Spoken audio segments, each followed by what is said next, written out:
If you're looking for a way to charge your camera while using it, then this adapter could be really great. It comes with the cord that is going to plug into the other cord. So these will plug in together, and then you can plug this or put this battery into your camera, and it has a little hole at the top, and I'm going to show you how to use it. So you'll plug the charging cable into the hole, and then it can charge while you are using your camera. Okay, I have slid the battery right into my camera. This is a Canon M50. You can see the holes right there.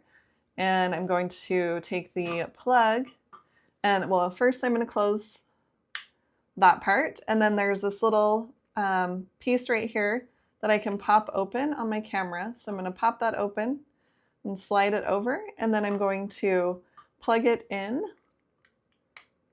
snap it in, and I already have the plug into the other plug right here, and then it's plugged in. All right, I've got it plugged in right here, and let's turn it on. It works. That is awesome. I wish I would have known about this before when I was doing YouTube videos and filming a ton in a row. I kept having to replace my batteries. So I think this is going to be a really great adapter, and I will definitely be using it to live stream and not worry about having my battery run out. I will do an updated review later on, but so far loving this.